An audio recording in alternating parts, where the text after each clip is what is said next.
Hello and welcome to the Reload podcast. Today I'm sitting here with singer-songwriter Imogen Heap. Welcome Hello. To the podcast. Thank you. So Imogen, I told you to bear with me today because I am actually very ill. I'm going to plow through this. We're going to make this work. You're going to do it. Hopefully you can do all the talking today. Good luck. Yeah, I'll give it a good go. Okay, so although as I was saying before, you are a singer-songwriter, but today we are not here to talk about your illustrious career. We want to talk. You laughed when I said illustrious. Why did you laugh? Don't know.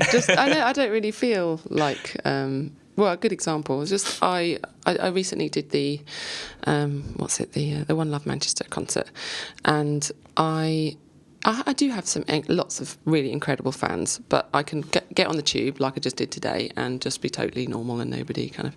So I do have an illustrious career, but I suppose I laugh because people might assume that with that the fame side, which I've managed to successfully circumnavigate and have a successful career in making music without the fame stuff attached to it. So when I walked on stage, and even Ariana gave me a great introduction, I think a lot of people were like, who? What is this song? And then I played hide and seek because it felt really appropriate for that event and that sentiment. And then when I came to the middle bit, which is it goes, what'd you say? Yeah. Everyone was like, wow, Jason Derulo. She's like doing this Jason Derulo song, and she's written this a whole other song. What is all that about? And then so they were like the Imogen Heap fans who were like, how dare you not know that? It's quite amusing. I know we're going to talk about the company that you're representing, but when you just talked about fame and singer-songwriting, you didn't do this for the fame. You did this to be a creative, right?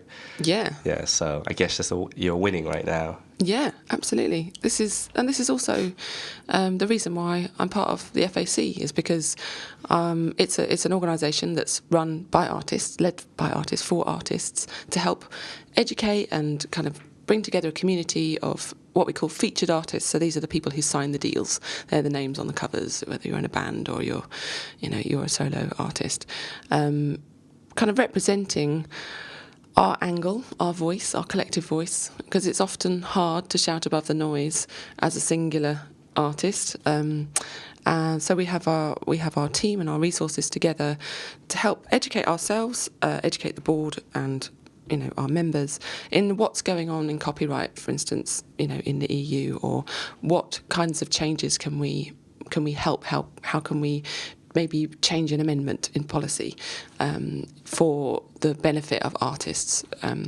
Because really the music industry, isn't known for its fairness, and it's very important to have an equal voice in terms of legislation and changing, and how do we move forward and shape a future music ecosystem that's fair and sustainable for all, rather than just maybe from the labels side of perspective or the services perspective. How can we bring that voice and equality into the discussions about the future of the music industry?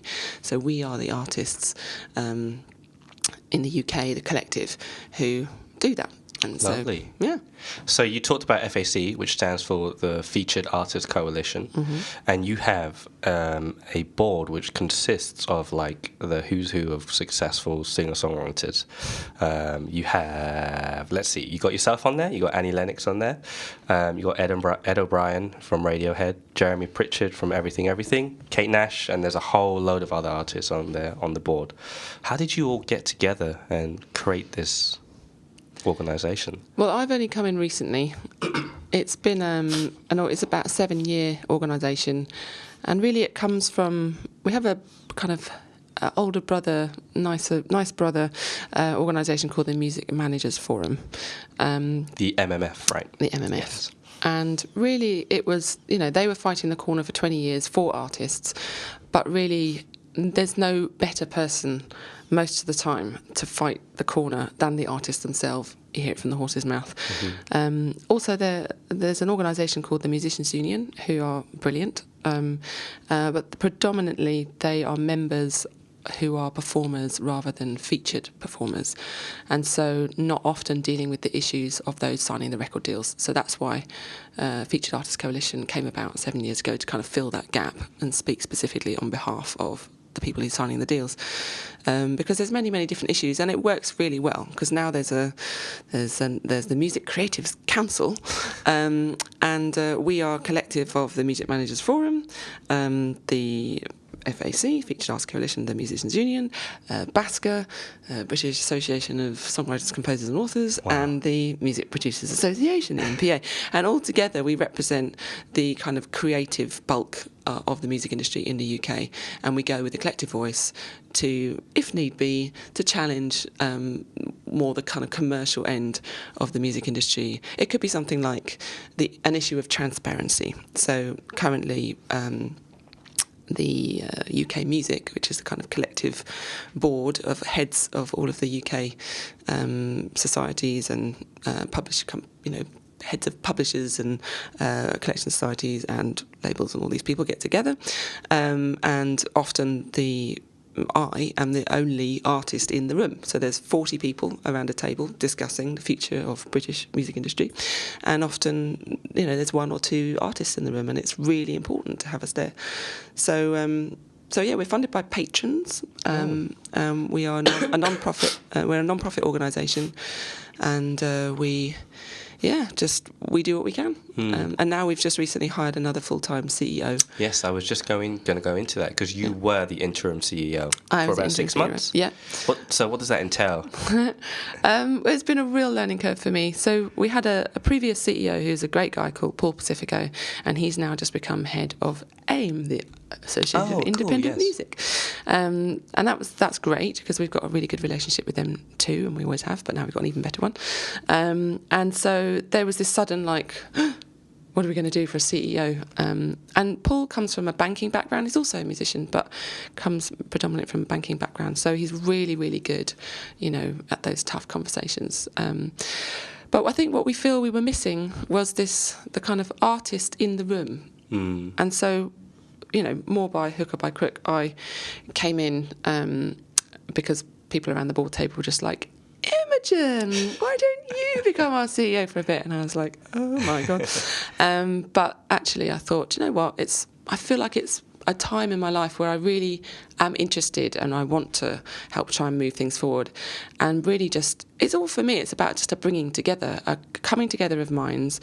It's not about us and them. It's really about us looking at music, looking at the industry, looking at the ecosystem of music and creatives, and going, how can we help this be as healthy as possible? Because whatever that is the best for the industry. Because without those at the source being, looked after in the right way, nothing can grow from it. And so it's like, I don't know, bad metaphor, but the kind of the oil industry, for example, eventually you're going to run out of oil, and you're going to come up with better ways to work with our planet, and work with what we need for energy. And it's the same for music creatives. We need to look after our source. So where do you think the music industry is going right now? Because traditional record labels, that old machine it's changing now with all these streaming services, and independent artists are making money without the help of a label. What do you think the future is for the music industry? I think the future is this is what I hope, and I do believe it, otherwise I wouldn't be here. And is this what FAC is fighting for? Yeah, we're fighting for, we're not really fighting for, I suppose, I feel like in the past the recording artists have been the kind of, throw a TV through the window type of, don't talk to them, they don't know what they're talking about, talk to the manager. But artists, as we know from, self-releasing artists, having their own channels and, really leading their career, we are clued up. We have a good sense of what we want and a good sense of what we need, and we are entrepreneurs. We're having to navigate through an ever-changing industry and system, and we're building it as we go by being a part of it. Whereas in the past it was very much labels and artists, and that was pretty much it. And if you were one of the lucky few, then you would do okay, in the music industry. But now there's much more opportunity, but there's much less, it's more thin on the ground. to make a career out of that. What do you mean by thin on the ground? In terms of the kinds of money that you can make for the work that you put in. So in the past, I could have made a good living. I did make a good living of selling records. But that was also not very representative of the music industry even up to that point, because CDs were very cheap to manufacture, and the record industry made a lot of money out about reissuing existing music without paying for recording, and so they made a ton of money in the 80s. And then Napster came about and changed everything in a really positive way.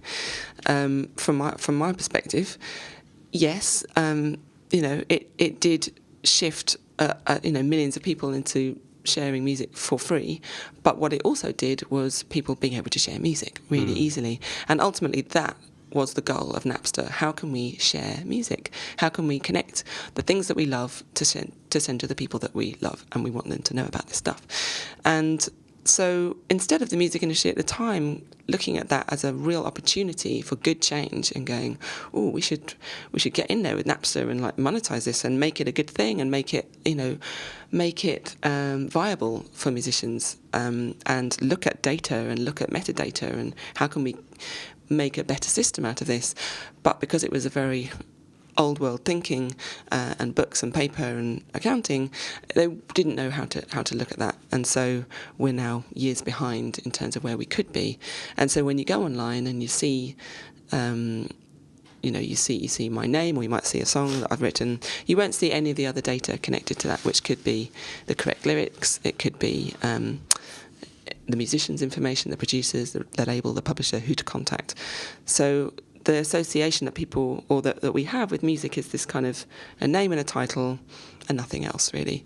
And so I think now it's technology working with artists and services together to build something that's really just, you can get your teeth stuck into it, and you can navigate through musicians' information, and you could like find out that drummer that you love across maybe 50 years worth of his career, and acknowledge those people involved.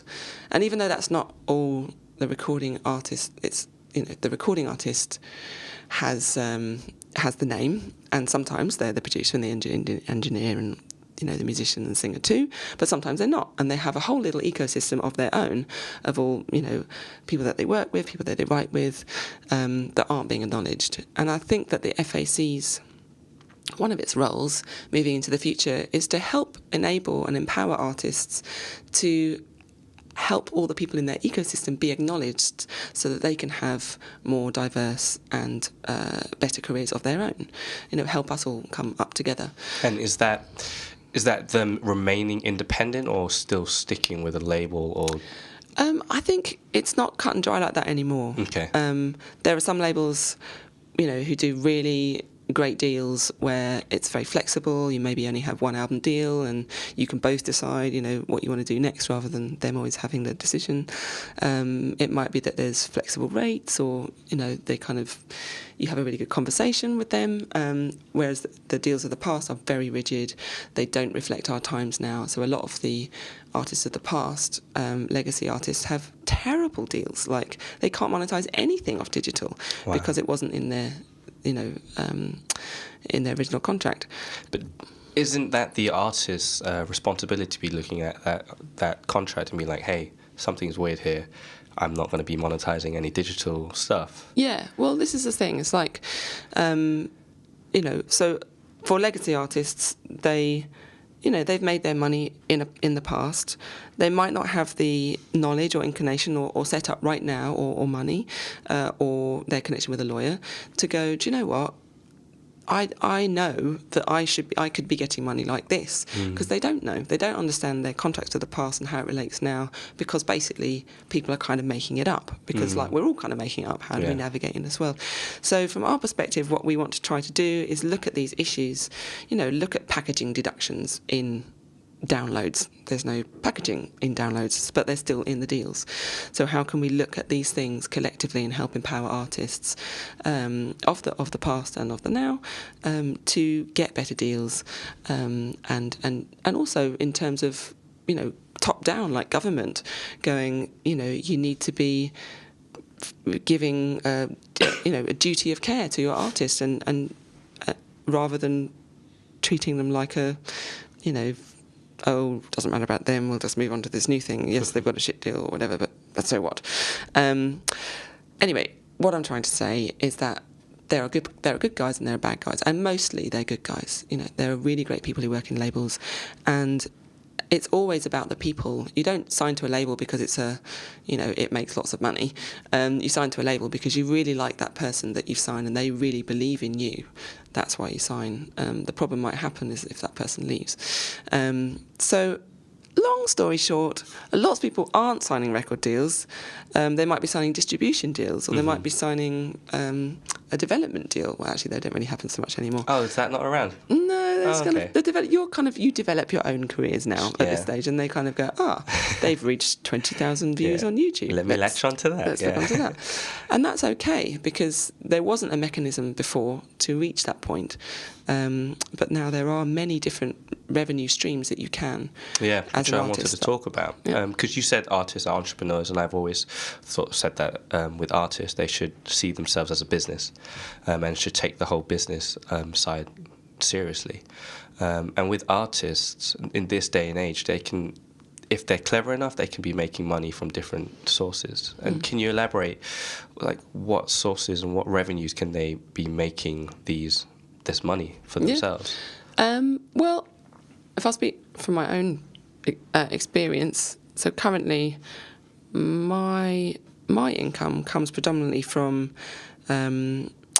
syncs. Either sync from in TV and film, or it comes from a brand partnership who want a piece of music for a thing that they're doing.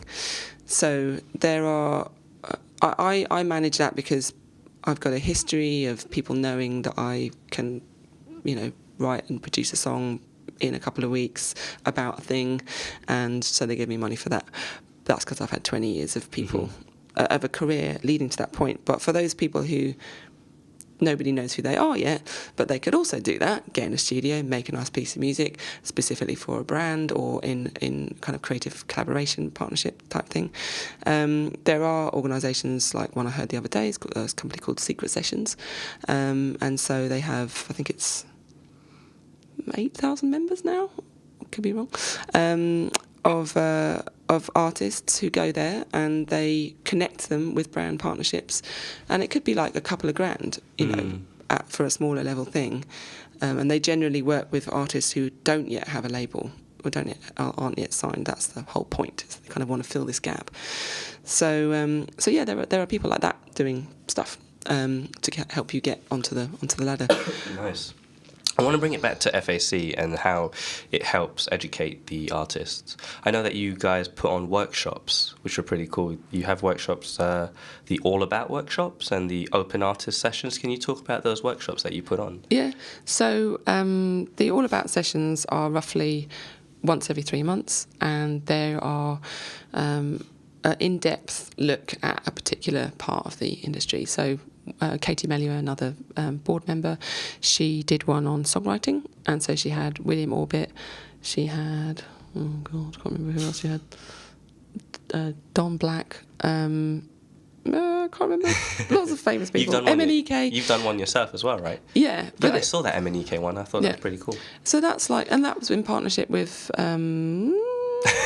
Basker, I think. So we had lots of songwriters and composers in there, and it was really interesting. Across 3 different generations of songwriters talking about the process of songwriting. Very interesting. And then I did one recently. I've done a couple, but my most recent one was myself, Dave from Blur, Jeremy from Everything, Pete from Elbow, Ninja from Go Team, and Shingai from Noisettes, and we're all talking about how to be in a band.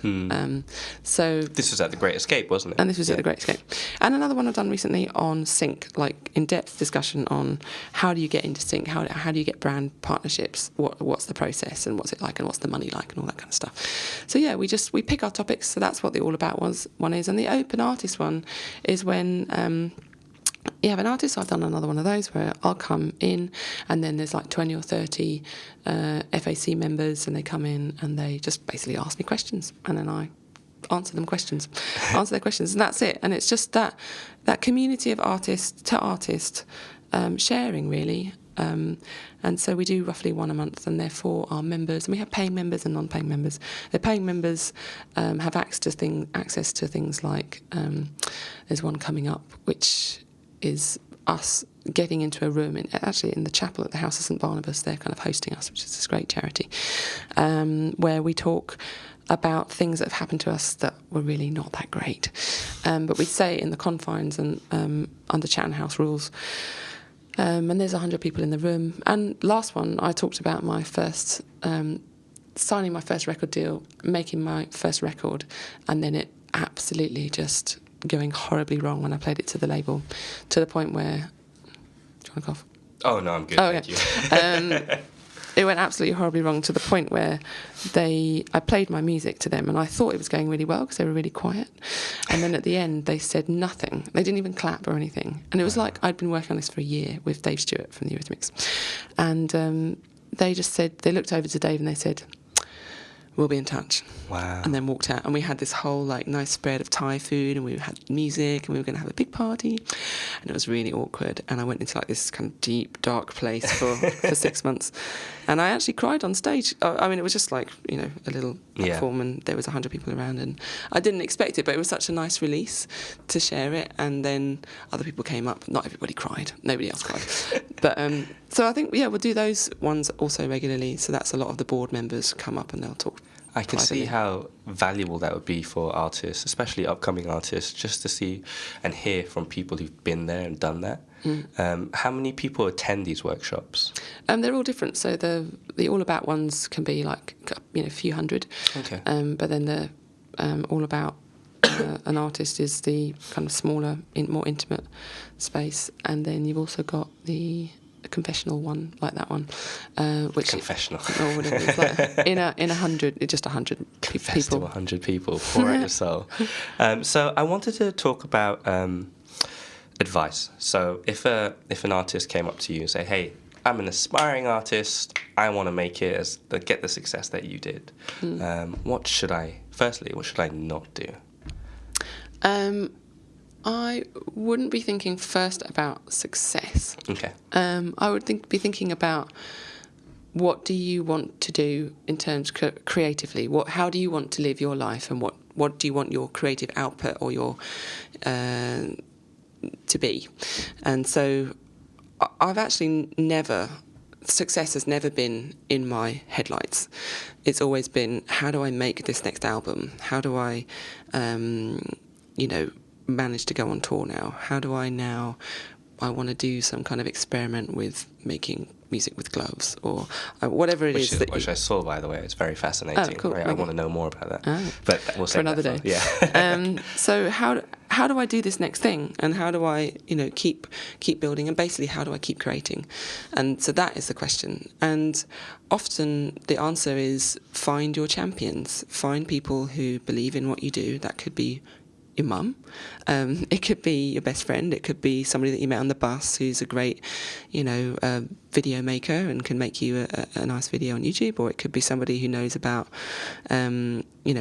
getting into gigs, or somebody who's a guitarist that you might feel like you need. It's like you can do certain things really well, and there's probably quite a lot of things you can't do very well, and it's taken me a long time to learn it, but I've tried to always do everything myself. Okay. And it can be quite a lonely process, and also you end up spending a lot of your time doing things that you don't really want to do. So I think the art of delegation is very important, and finding your champions, and saying yes to some things that maybe you're a bit scared of, or you don't know if you're good enough, but they've asked you, and it's more fun to say yes than no. So spread your net open, wide, say yes to things, keep your diary a little bit flexible, because you never know what's going to happen, conquer your fears, and and try to find your champions. Lovely. Finding your champions, I love that. I mean, you can definitely find your champions in the FAC. Yeah. So my penultimate question is, in terms of the FAC protecting artists. Where have you seen where an artist has not been properly protected? Wow, there's so many examples. I mean, in terms of like commercially, I would say that if any artist has ever done an audit on their label, they are 100% successful in finding some money. To someone who doesn't know what does audit mean? So an audit means when you believe that your receipts or your income from an entity is incorrect. Oh, okay. So you then you get a company who then goes into the books and the paperwork and finds you some missing things. And it could be to do with the wording of a contract that's like maybe come from another label that's been bought by a bigger label, and they have conflicting policy or whatever, or they just kind of went into a different file, or there's so much paperwork. There is so much that isn't digitised, and these contracts are very long and very complicated. So when somebody moves from one label to another, a lot gets forgotten or missed out or misinterpreted, and so this can lead to issues in terms of what's happening to the money, and it's, I would say, always in favour of the label. Wow, it's a shame. So is it the FAC's role to try and highlight that and just to say, look, we're here to protect you, make you aware of these issues, make sure you get this on point? Yeah, that's something that we are thinking to do. Okay. We haven't actively done that in the past.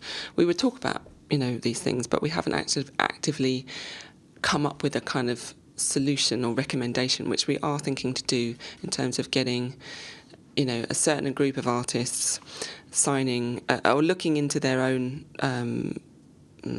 statements and going, did you see this or this or this? If you saw this or this or this, we are going to collectively write a letter for you that you can send to your labels and demand that comes back. I love it that you have the backs of artists. I don't think there's enough of it in terms of a community of artists helping each other. I think there should be more. Everyone's out to find success for themselves. I don't agree with that. No? I think there's a misconception of artists that we're very competitive, but we're really not, because the competition is not amongst ourselves; it's amongst us and the business, really. So there are lots and lots of communities of artists, and Secret Sessions is one I just heard about the other day, and the FAC is another, and AIM is another. There are lots of organisations that get artists together, and we all know each other, but we all have very different roles. So, no, it's a really positive time in the music industry. It doesn't sound like it because I'm like this and that, but actually it is really, really positive because we are coming together, because we're more informed. Actually, in the UK, because of Brexit, funnily enough, we are having to rethink our copyright laws, which is an amazing opportunity. Wow, I didn't realise Brexit would actually affect the copyright laws. Yeah, it affects a lot of things in the music industry. And one of the big problems is going to be how are we going to travel around the EU with having to apply for endless amounts of visas. It's going to destroy a lot of the live circuit for up-and-coming bands because there's so much paperwork. But maybe there's a way there to rethink creative passports in general for creatives. Like, can they have some kind of special passport? Of course, we'll be fighting for that. Other people may think, why should you get a special passport? Because music really does have no borders. It doesn't have any borders in the digital world, and maybe there should be something to reflect that in the physical world, that we can move around as our music does, and meet the people who want our music. It's not that we don't want to pay stuff, but we just don't want to.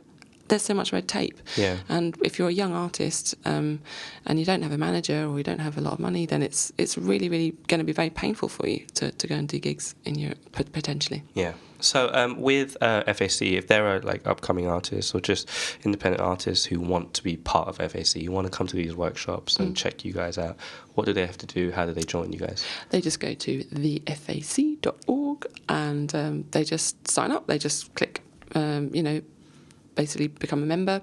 You can become a member, which just means you get our newsletters, and that's it. And then you can also get kind of tickets to the event. You can pay for tickets to come to events if there's some left after the pro tier, which is £5 a month, a subscription. And it's not really, ultimately, like, we like to see that as those people supporting us rather than them paying to come to free gigs, but they do get free gigs. Like, they get to come to those events and they get free glass of wine because, that little extra also gives us that ability to give back there too. So we have a growing membership, and I think I'm really excited about this new collaboration that we have, a very unique pairing of roles between myself, who's now no longer the CEO, but I'm the Artists in Residence Creative Executive Officer. The Air CEO, which I was like, what the hell does that mean? Which is a role that I kind of invented for myself, so that I could keep doing what I'm doing, but not have the responsibility of a CEO, which is in terms of budgets and hiring. Well, there's no one to really. There's very few people in our organisation to hire or fire, but it's and also the kind of reading of all the policy documentation and making sure that I'm fully briefed. I'm very happy to not be doing that anymore, because I in tandem with being the CEO, I am still having a music career. I do still do a ton of other things, and I'm a mother, blah, blah, blah. Mm-hmm. So it'd be nice to not have that pressure, and just to have Lucy Caswell, who's now our CEO, to, give me the good information that I need, and also to have that kind of star power. not star power, but just like the artist in the room effect, which is significant. When, even if we don't say anything, just the fact that it reminds people who might be in the music industry why and how they're actually there is because it's people like myself making music for there to be an industry on. And so sometimes just being there in the room is enough. So, Imogen, my last question for you is something that we ask everyone who comes down to the podcast, and it is, what do you define a successful artist? It's a difficult question. What do I think is not what other people often think. So if I get into a cab and the cabman's like, hey, what do you do for a living? And I'm like, oh, I'm a musician. And he says, immediately goes, oh, you must be a singer because you're a woman. Oh, well, maybe one day you'll make it. And I'm thinking, no, I've made it. I'm successful in that I am able to every day make something that is meaningful to me, that I feel that only I can do. That's that space there in the world that's missing. I'm able to do that because I want to do that, and I can fill that space. And so I think maybe that is success, is when you're able to fill that space which only you can fill, and you're not filling the space of something which you don't believe in, or you're becoming a number, or you're kind of that thing that you don't want to go to in the day. I think you can be successful and have another career. Like, you don't have to just do music. But for me, I like to be able to wake up and know that what I'm doing is what I want to do, and that I don't have to worry about fame. I don't have any of that. So definitely success is not fame. Mm-hmm. Absolutely. There are millions of people, creative musicians, who are not famous, who are making a good career out of music. And that's really important. And there are many, many different jobs in the music industry. It could be engineer, it could be coder, it could be backline tech, it could be producer. There's so many. And sometimes what you think might be your idea of music and success might be somebody on the stage. You might discover that you actually enjoy a lot of the other things too. Yeah, there are so many different elements to the music industry. Well, Imogen, thank you very much for coming down. I fully support everything about the FAC. I love that you're building a community and you're educating singers and songwriters and upcoming artists, and I wish you all the best. I hope the membership I hope the membership of FAC grows, and that I hope it's just UK based now, right? Are you going to be doing things internationally? I am. Well, that's a good question. So the IAO, which is the International Artist Organisation, there are currently 11 national organisations like the FAC around the world, and the FAC is the founding member, but there's 11 of us now, and it's really, really useful. And we hope to grow that over the years, because when you know that, for instance, in Spain, a new thing has just happened between iTunes and, policy over there in that country in terms of remuneration for performers, for instance, then you go, that's happened over there, they've told us, and now we're going to push for that over here. So the more we have that all over the world, the more we can get, the quicker things put through, because we're like, here is an example. Sometimes it's just wording, it's just like legal wording that is really hard to get it down to a couple of sentences to exactly what the problem is. And so that's the strength of the IAO, which is to have those conversations. Well, it's all about FAC today, so wish you all the best with that, and Thanks. thank you for coming down. Pleasure.